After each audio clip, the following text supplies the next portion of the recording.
El virus del VPH es un virus DNA de doble cadena circular que tiene un pequeño diámetro y bajo peso molecular y que presenta la particularidad de que su molécula de ADN es capaz de integrarse a la molécula de DNA de la célula huésped. Posee 3 regiones identificadas en su genoma: la región temprana, que contiene los genes E1 a E7, entre los que vamos a encontrar los genes que codifican las oncoproteínas. En la región tardía encontramos el E1 y el E2, que componen las proteínas de la cápside viral y que son las responsables de las propiedades antigénicas y han sido el fundamento en la creación de vacunas contra VPH. Y la región larga de control posee genes para la replicación y transcripción viral. Los virus se denominan de manera numérica a medida que se van identificando. En la actualidad encontramos más de 200 genotipos de virus de VPH y se considera que hay un nuevo genotipo cuando la divergencia en la secuencia del DNA para L1 es mayor al 10%. Ahí se genera un nuevo genotipo.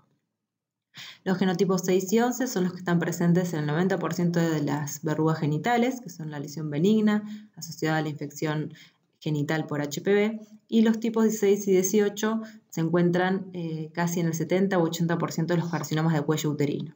Si bien en la actualidad se han identificado también otros genotipos oncogénicos en el carcinoma de cuello uterino, pero siempre representan un porcentaje menor que el 16 y el 18.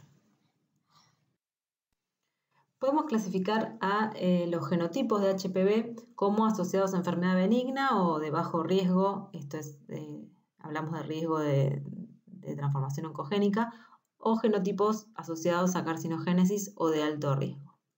Los de bajo riesgo son los que se listan a la izquierda del gráfico, de los cuales los más frecuentes son el 6 y el 11 y están asociados a las verrugas genitales. Generan estas lesiones genitales que son de bajo grado, generan estas verrugas genitales, pueden generar lesiones genitales de bajo grado también y están asociados a la papilomatosis laringea, que es otra de las entidades que se asocia con la infección crónica por VPH. Los genotipos de alto riesgo, que son asociados a carcinogénesis, son los que se listan a la derecha, de los cuales el 16 y el 18 en general, en la mayoría de las regiones, son los responsables de entre el 70 y el 80% de los carcinomas de cuello uterino. Pero cada vez con más frecuencia se están viendo otros genotipos asociados a cáncer, como son el 31, el 33, el 45, el 52 y el 58. ¿Cuáles son las neoplasias que generan el carcinoma de cuello uterino y el carcinoma anogenital? Es decir, que no afecta solamente a las mujeres con su potencial oncogénico, sino que también los varones, en especial algunas poblaciones de más riesgo, pueden estar afectados por el VPH y su impacto en la enfermedad oncológica anogenital.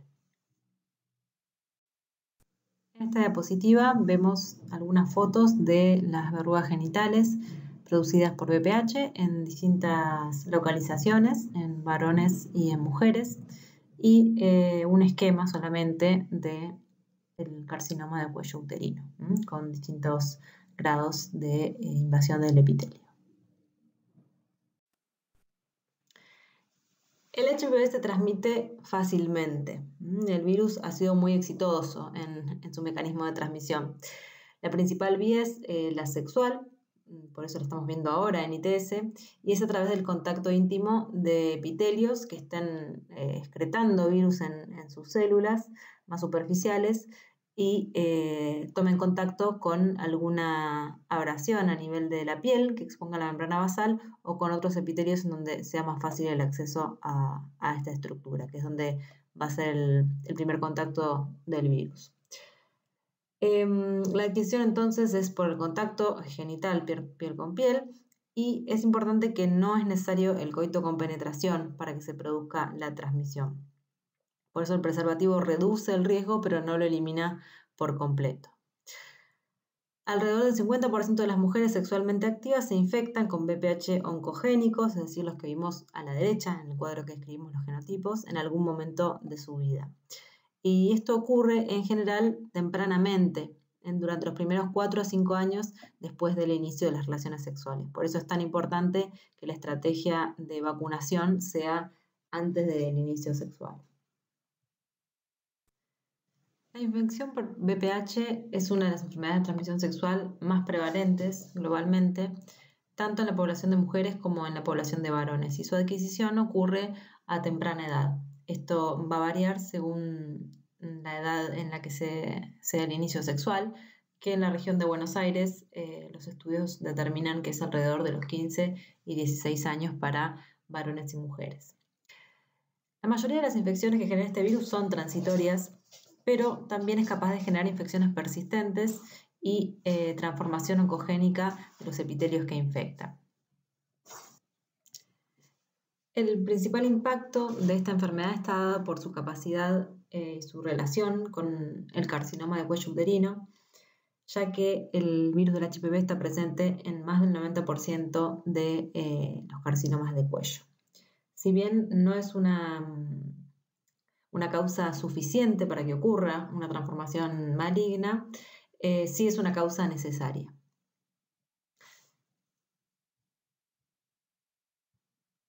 Hay otros factores que se relacionan con un aumento de la frecuencia de carcinoma de cuello uterino asociado también a VPH, como lo son el tabaquismo, el inicio temprano de las relaciones sexuales, la presencia de otras enfermedades de transmisión sexual y bueno, otros factores que no vienen al objetivo de la presentación.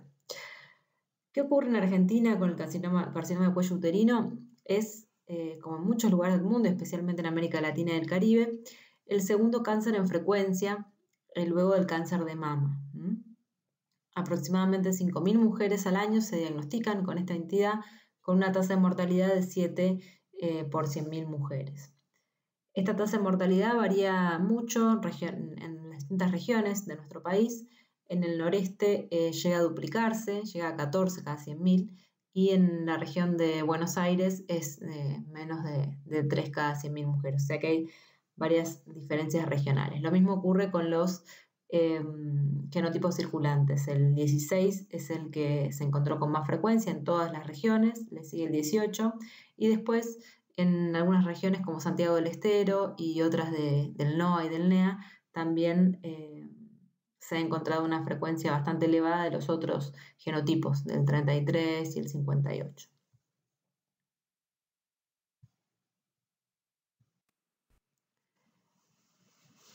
El VPH está relacionado principalmente con el cáncer de cuello uterino. Como vemos acá en la pirámide, hay 530.000 casos en el mundo por año de carcinoma de cuello uterino, pero en la punta de la pirámide vemos otro tipo de cánceres asociados a esta infección viral, en donde no solo van a estar afectadas las mujeres, sino también los varones.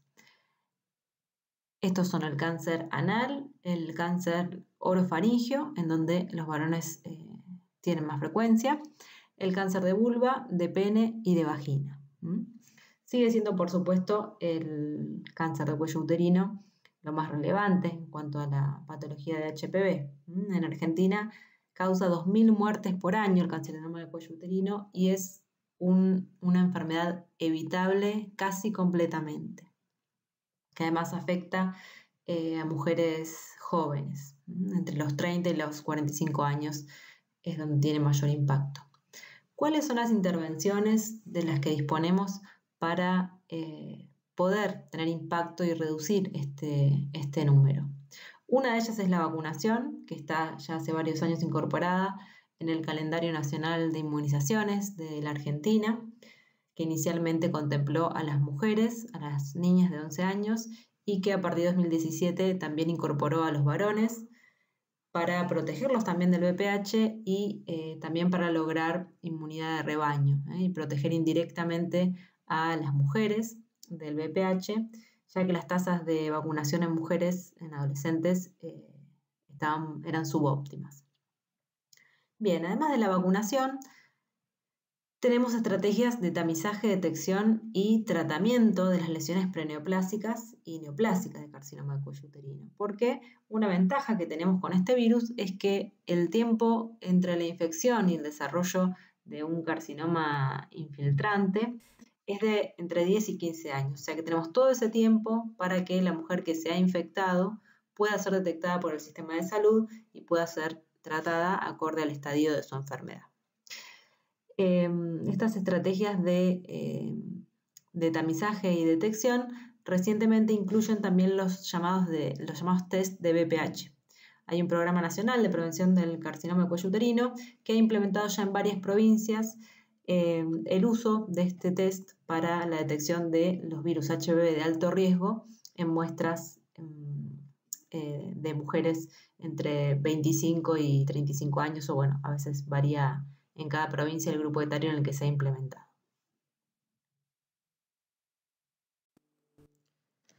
La infección por HPV ocurre en sitios donde haya denudamiento del epitelio, daño del epitelio y exposición de la membrana basal. La unión escamocolumnar del cervix es uno de los sitios particularmente susceptibles a la transformación por BPH. La infección se localiza en las células que están alrededor de ese epitelio, de la zona donde está el epitelio dañado, y la infección es una infección silente. No produce muerte celular, no produce lisis, no produce inflamación ni viremia. Es decir, todos estos factores permiten que el sistema inmune no pueda ser alertado de la presencia del virus. Es una manera de evadir entonces la respuesta del huésped. El ciclo del virus, vamos a ver en la siguiente diapositiva, lo que hace es acompañar la maduración de las células epiteliales. Depende completamente de la célula huésped para llevar adelante su ciclo. Tal es así que también el aparato replicativo que utiliza el virus es el de la célula que infecta, y por eso es que tiene pocas mutaciones, una baja tasa de mutaciones, ya que las polimerasas humanas tienen menos cantidad de errores, producen menos cantidad de errores que las polimerasas virales. Esto es útil para las vacunas, que sea un virus con baja tasa de mutación. ¿Qué hace el virus con la célula huésped? Como dijimos, no produce lisis, no produce inflamación, no la daña, pero coapta todo su sistema replicativo. Lo que va a hacer es manipular su transcurso o el transcurso del ciclo celular, y también va a inducir una supervivencia superior a la que tiene la célula huésped. Esto lo va a lograr a través de la expresión de las llamadas oncoproteínas del virus, E5, E6 y E7. E5 aumenta la señalización de los factores de crecimiento, sobre todo del factor de crecimiento epidérmico, que lo que hace es promover que salga de G0 y pase a G1, la célula huésped. E6 característicamente une y gatilla la degradación de la proteína P53 y también de otros factores proapoptóticos para promover entonces la supervivencia de la célula. E6 activa otros factores de crecimiento y también la telomerasa para promover la supervivencia de la célula. Se ha documentado que la expresión de E6 y E7 en otros virus es suficiente para inmortalizar a los queratinocitos. Y esto, además de la inmortalización, lo que promueve es una inestabilidad en el genoma de la célula. Esta es una de las consecuencias de la infección por el VPH. La carcinogénesis, si bien no es beneficiosa para el virus, es una consecuencia poco afortunada de la expresión de las proteínas oncogénicas, y resulta entonces en esta inestabilidad del genoma y desregulación de su proliferación, que es lo que lleva al cáncer. Si bien la oncogenicidad de las cepas, de los genotipos virales varía, en el genotipo 16 y en el 18 se asocia fuertemente con la progresión al cáncer. No son un factor suficiente, pero sí necesario la presencia de los virus. Recordemos que hay otros elementos que promueven entonces la transformación oncogénica de estas células epiteliales, como son el tabaquismo, el uso de anticonceptivos orales y la multiparidad y el inicio precoz de las relaciones sexuales en la mujer.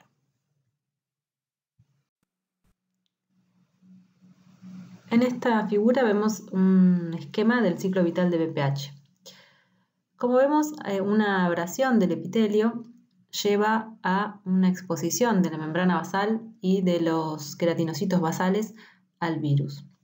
Durante el curso de la infección, el virus se une al heparan sulfato del proteoglicano o la laminina 5 de la membrana basal a través de la proteína L1 de la cápside. Y esta unión gatilla un cambio conformacional en la cápside del virus que expone entonces a la proteína L2 que pasa a ser sustrato de una proteasa extracelular que es la furina. Esta furina induce, por su actividad de proteasa, cambios en la L2 que va a expresar otros epitopes distintos luego de su acción que le permiten unirse al queratinocito. Lo que sigue es que el virus es tomado por la célula basal por distintos mecanismos, muchos de ellos se dan de manera simultánea, y entonces encontramos las células basales infectadas.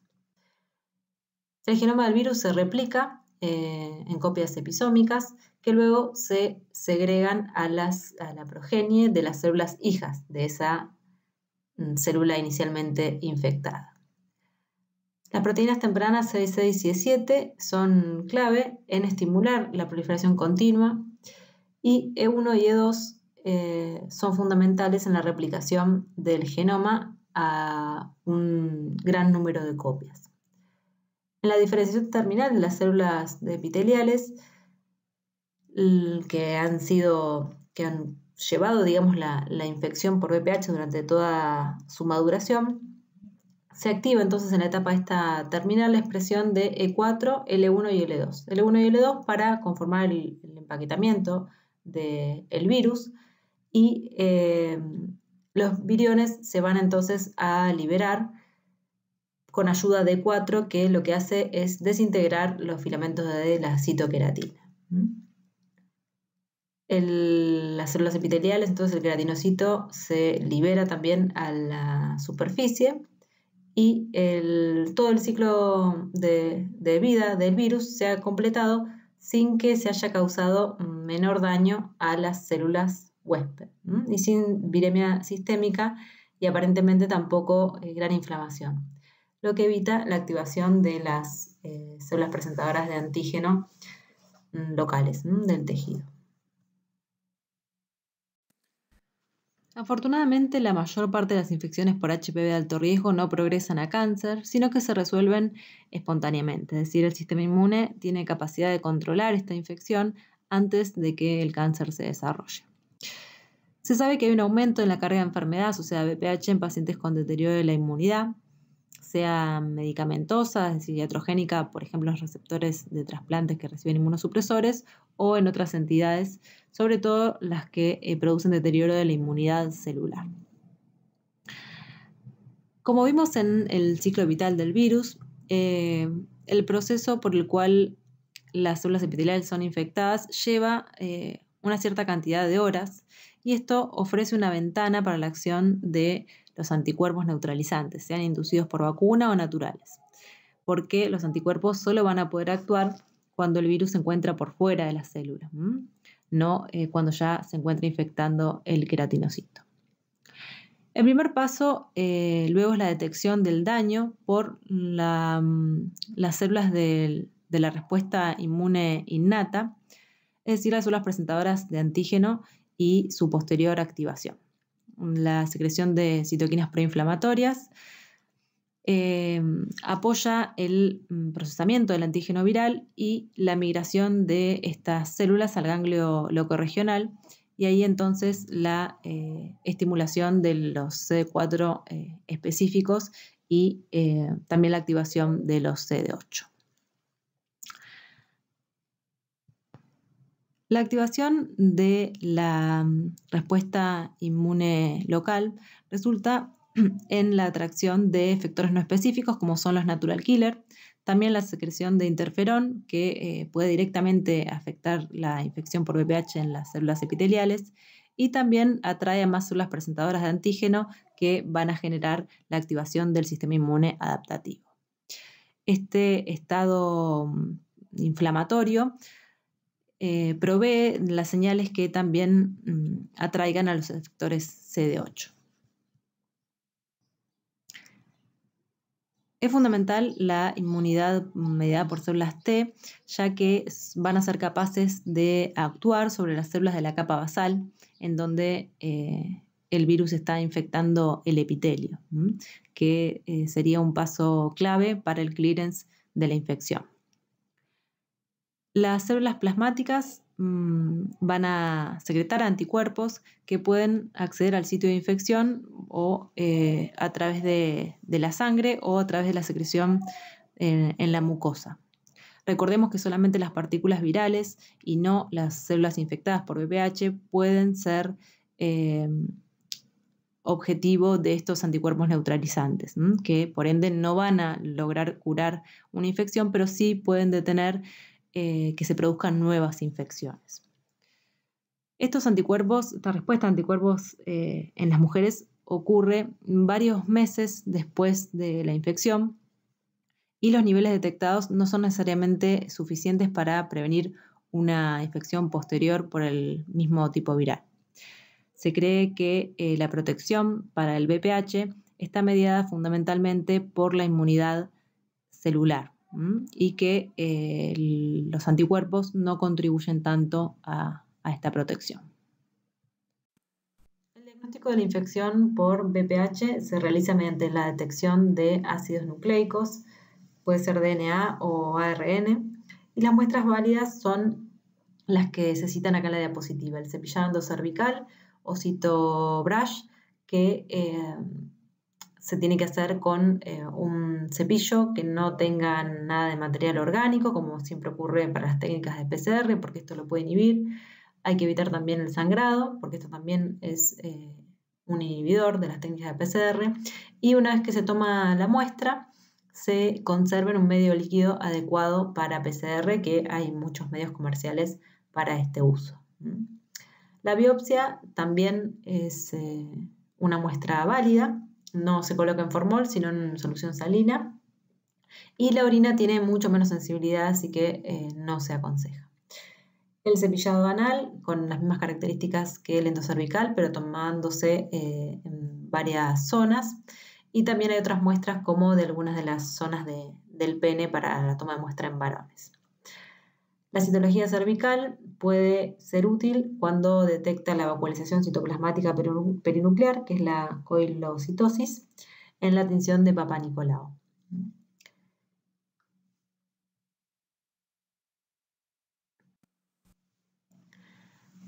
En relación a la prevención del HPV, debemos recordar que el carcinoma de cuello uterino es la etapa final, poco frecuente afortunadamente, de una infección no resuelta por VPH en el cervix, en la que persiste el ADN del virus en las muestras cervicales.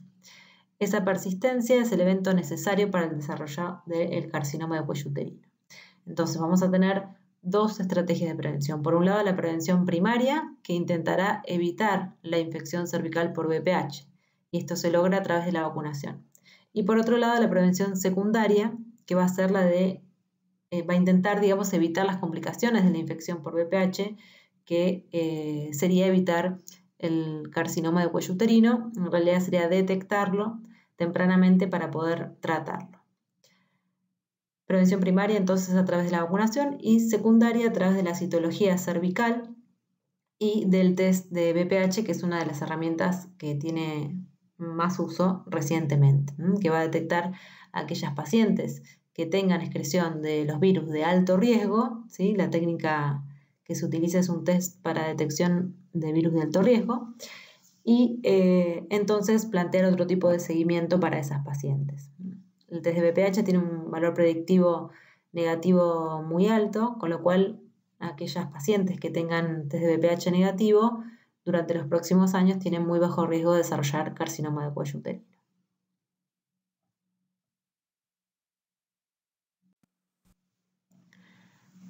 En relación a la prevención del HPV, debemos recordar que el carcinoma de cuello uterino es la etapa final, poco frecuente afortunadamente, de una infección no resuelta por VPH en el cervix, en la que persiste el ADN del virus en las muestras cervicales. Esa persistencia es el evento necesario para el desarrollo del carcinoma de cuello uterino.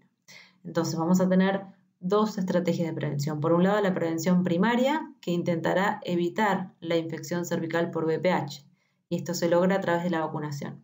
Y por otro lado, la prevención secundaria, que va a ser la de, va a intentar, digamos, evitar las complicaciones de la infección por VPH, que sería evitar el carcinoma de cuello uterino. En realidad sería detectarlo tempranamente para poder tratarlo. Prevención primaria entonces a través de la vacunación y secundaria a través de la citología cervical y del test de VPH, que es una de las herramientas que tiene más uso recientemente, que va a detectar a aquellas pacientes que tengan excreción de los virus de alto riesgo, ¿sí? La técnica que se utiliza es un test para detección de virus de alto riesgo y entonces plantear otro tipo de seguimiento para esas pacientes. El test de VPH tiene un valor predictivo negativo muy alto, con lo cual aquellas pacientes que tengan test de VPH negativo durante los próximos años tienen muy bajo riesgo de desarrollar carcinoma de cuello uterino.